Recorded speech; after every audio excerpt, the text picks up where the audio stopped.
Hey everybody, welcome back. Today we're testing out something that I can actually call a solar generator. Today we're taking a look at this BROWEY solar power station, and I'm going to show you why I brought this one to you today.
All right, everybody, welcome back. So I wanted to show you this one because this is a rather unique power station that actually is a solar generator.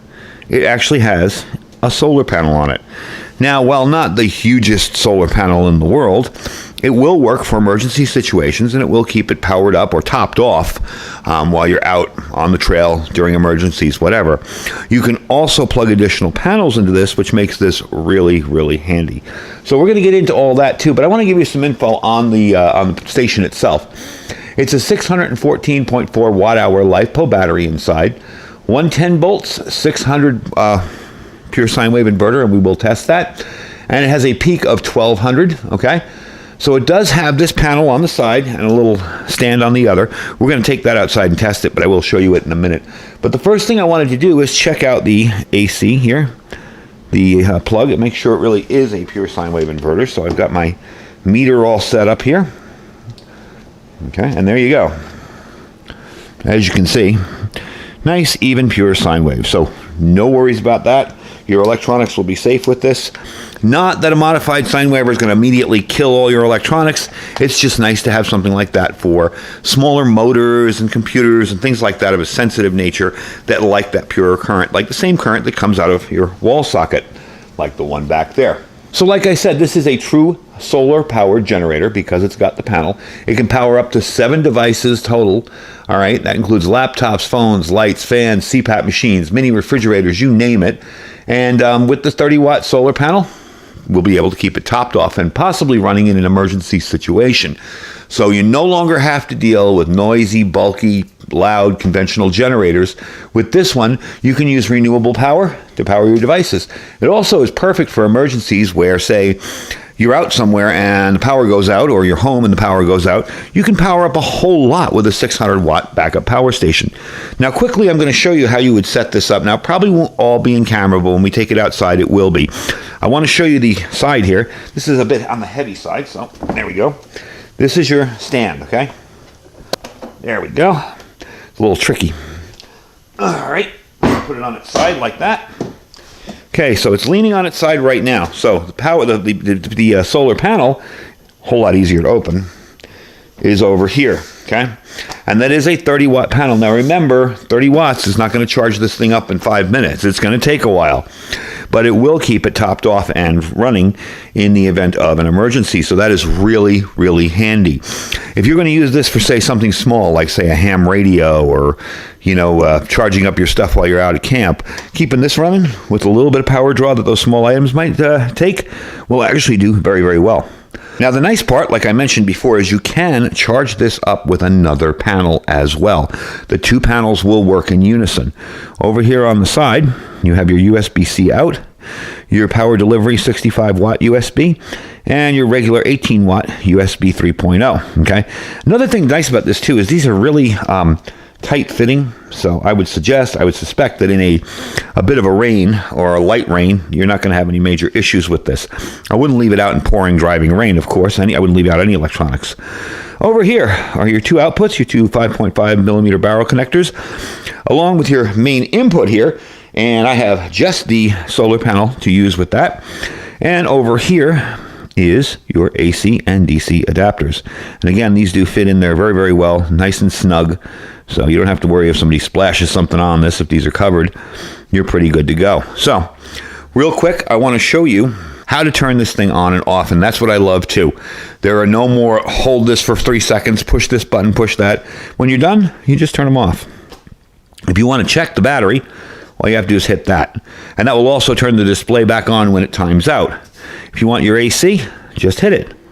You'll hear the fan kick on real quick. You want your DC? Just hit it. No longer having to hold this for 3 seconds and then release it or any of that. Very straightforward and simple. You just simply turn it all off when you're done. What I want to tell you about now is the LiFePO4 battery. Now, you guys know the lithium iron phosphate batteries are far superior. This can withstand up to 3,500 cycles, and even after 3,500 cycles, the battery will still maintain about 80% of its original capacity. You do have an advanced battery management system in here, so you got no problems with any kind of power supply. It will monitor things like over and under current, short circuits, stuff like that. So it's a very safe unit, and LiFePO4 batteries are a whole lot safer to begin with. They're not like lithium ions that will catch on fire really easily. You do get a 60-month product warranty on this, so anything that goes wrong, you just contact them. They've been very responsive to me as far as getting this into review. Very, very responsive, very, very easy to deal with.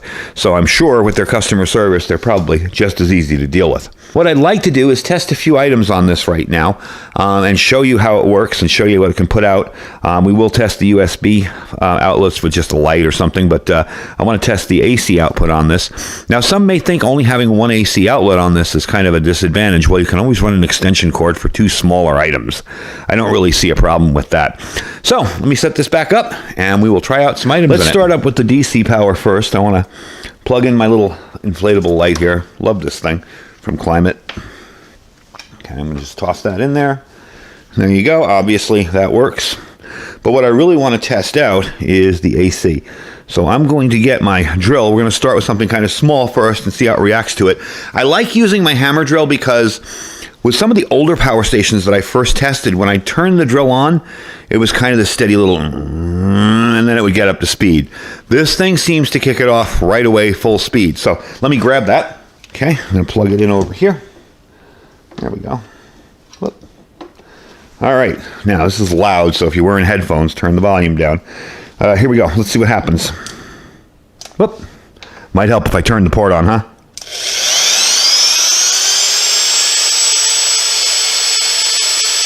We're at 222. So no problem with that load whatsoever. Kicks right on and right off, no issues. Definitely, that's cool. So we know it'll run a drill. And you do see the output right there. I like that too. One of the things that drives me nuts are these things that don't give you information. They'll just give you a bar, you know, with battery bar on there. It doesn't really tell you what the heck's going on. I like to know what I'm draining and what I'm putting in. So now, let's try now on low. Okay, I'm going to unplug this because it's kind of reflecting in the camera. On low, I'm going to use my heat gun because I know that's under 600 watts. And we're going to see how that holds up to this. Then we're going to run this down a little bit off camera and we'll try and charge it up outside. All right, so we got the heat gun here.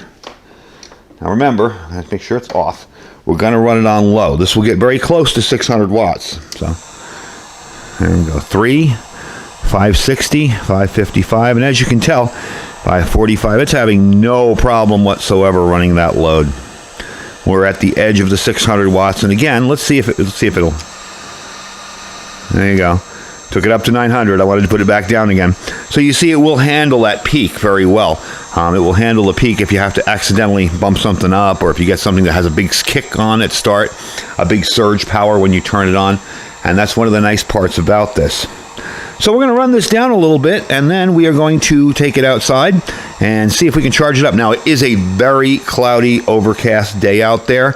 We're going to see how this works in less than perfect conditions. Sometimes when I'm doing these kind of reviews with solar panels, I actually like it when it's like that, because it shows you that people think, well, what good's a solar panel? I live in an area that's constantly rainy and cloudy. Well, they still work. They may not work as well, but they still work. So we are going to try it with just the 30-watt panel, the internal, and then we're going to plug another 120-watt panel in there and see what we can do. Let me run this down a little bit, and I'll bring you back in a few. It does look like rain out here. So this is the cloud conditions we are working with, as you can see. And I'm going to show you that this thing still will pull in a charge even as cloudy as it is out there. So let's get it down and show you what's up. So this is the current setup as we have it. I have not plugged in the large panel yet. When I plug in the larger panel, I notice that it does kick on the fan. The fan on this is extremely quiet. I was really impressed with that. So let's get you a little bit lower here and show you the display when we open up that panel and get some sun in. All right, so I got it on the ground here. We're opening up the panel. There's the fan kicking on. And there is your charging. And there we go. So we're not getting a ton of wattage in, as you can tell, but it is charging and it is starting to move, and you can actually hear the fan kick on. So we're going to let this sit out here for a little bit and see how much sun we can get in. There really is not a lot of sun, as we saw previously. There's nothing but storm clouds. But there it is. All right, now let's plug in the other panel. That's back here. There's our plug, and see what that does. All right, there's our input. Got them both together. Now we're getting about 3 watts. Yeah, 10 watts. Okay, there we go. So there isn't a lot of sun out here today, but this is an excellent time for you guys to see that it still will work even in low sunlight conditions. So we're going to give this a little bit. I'm sure the clouds will move a little over, and we'll see just how much we can pull in with both panels going. Just wanted to give you another look at it. I am using the extra panel because it's so overcast. The clouds seem to be fading away a little bit. If you can look on this side, you see. So maybe we'll get a little more sunlight in here, but it does work even in low light conditions, and that's what's important to remember. All right, I'll talk to you in a few minutes when we get some more sunlight or more power in the station. We're just going to let it run until it tops off. So to give you a little update, some of the clouds behind me have kind of cleared away, and I was getting about 15 watts on the little internal panel, and when I plugged the other one in, I was getting about 57. So it's still very cloudy, but if you're patient and you give it enough time, eventually these clouds will move and you'll get some sunlight. So far I'm really impressed with it. I love the fact that it has its own solar panel inside of it. And it's very easy to deploy. You just open it up, even though I couldn't open the stand for the life of me. It's very, very simple to put together and deploy.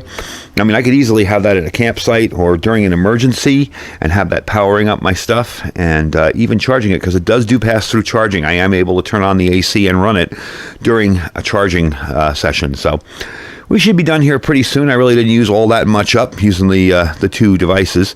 And I'll bring you in and we'll wrap up the video. I'll give you some info on the price and where you can pick up one of these for yourself. All right, about 30 minutes later, we finally stopped at 100%, topped off, no problem. The internal panel, even in this crummy weather, in this overcast kind of cloudy weather, was doing about 15 watts. Really not bad. I attached the other one, and that gave me a combined total of about 75 watts with the panel. So all in all, very handy. I love the fact that it's got its own panel. I mean, this is the most portable unit out there. Just everything self-contained, really easy to put together. Now, the weight on this is about 23 pounds. Your dimensions are going to be 17 by 13 by 5.6 inches thick.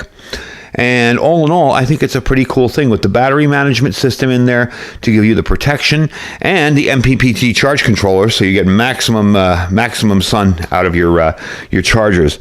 All in all, great little unit, very handy, very easy to deal with. Again, if I don't want any of this stuff, I just turn it off. If I just want to use my AC, I just turn it on. There's no long presses or anything like that. Let me give you a look at the side of this thing. That's where your panel's going to be. Okay. That's where your panel folds out, of course, okay? And the back is just the back with this little handle on it. Real simple to operate. So that is a BROWEY solar power station, 600 watts of power, comes with a very decent manual, and this little kit here, I kind of have it messy at the moment, but it's all here. You get your charger. Okay, there's your wall charger. Your wall charger right there. You're going to get another cable here that will do it from DC to DC, input, output, whatever, if you need a little extension on your solar panels. And, of course, your cigarette lighter adapter plug and your warranty certificate inside in a nice little bag. All in all, pretty cool. And a ton of adapters. Anything that you need to adapt, if you have a solar panel that has a weird kind of adapter on the end, you can see, you can adapt them all to that and get it charging up real easy. So a nice kit, very well thought out. Again, not one of those ridiculously, $2,000 or 3,000 watt power stations. This is good for your everyday needs while you're out maybe camping, during a short power outage, anything like that. Even a long power outage, something like this really comes in handy. Now, again, there are inherent shortcomings to any of these power stations. If the sun isn't out, if you can't charge them up, they're going to run out. But all in all, I got to say, for the money on this, it's a really decent deal. I'm just going to zip this up and show you everything all at once right there. There's the front of your station. There you go. Let's get that flat. There you go. All right. So all in all, a great deal from BROWEY. The price on this is $599.99, so $600. That's about on par with $1 a watt, which we've seen in most units. However, the cool part is you're not paying for that solar panel at $1 a watt. That comes with the unit, so definitely a cool little thing. Now, you can, again, as we showed you, use external panels. It doesn't come with an external panel, but you can use them. Nice rubberized side all around here for any kind of heavy-duty bumping and bouncing in your vehicle. So I would think for a vehicle emergency kit, maybe amateur radio emergency services deployment kit, something like this, really cool. I did turn this on by my HF radio, plug some stuff into it. I got absolutely no RF hash off it, so that's really nice to know too as well. I didn't try it with the solar panel open and charging, but of course, just by running it, no problem at all there.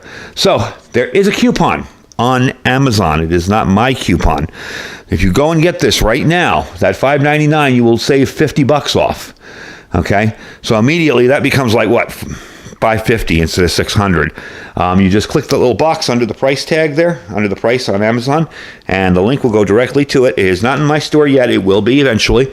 But I just wanted to give you a look at this because I think it's a very unique kind of different power station that gives you a little bit of opportunity to charge it without having to plug it in somewhere or lugging out around another heavy solar panel. You do have the option of using another solar panel, but you don't have to. Anyway, folks, that's the video for today. I hope you guys enjoyed it. Don't forget to check out all our links. This link for this will be down below. And don't forget, Amazon has the coupon. It's not my generated coupon. It's an Amazon coupon. So if it's not there when you go, that's why. Don't forget to check out our Amazon affiliate store down below. If there's nothing in the store you like, just click that link and shop as you normally would. We really do appreciate when you do that. It helps us bring you cool gear. Our freeze-dried wholesalers link. Don't forget that link. That link saves you 15%. You click that link, you buy a freeze-dried food you want, and his food is awesome. We've done a ton of cooking videos on it. You buy anything you want. When you get to your checkout, when you get to your car at checkout, you'll see the Iridium 242 15% discount. You can save a whole lot of money using that link. No codes, no nothing. Just use my link, click it, and you'll get it. Below that are My Patriot Supply link. Coming up to the last day of the month pretty soon here, and that's your last chance to get that 4-week food kit for $80 off. Under $200, 4 weeks worth of food, 25 years shelf life. Good stuff. And lastly, our Thrive Life freeze-dried food store. Don't forget to check that out as well. I thank you guys for watching. Thanks for hanging out with me today. Stay safe and stay prepared.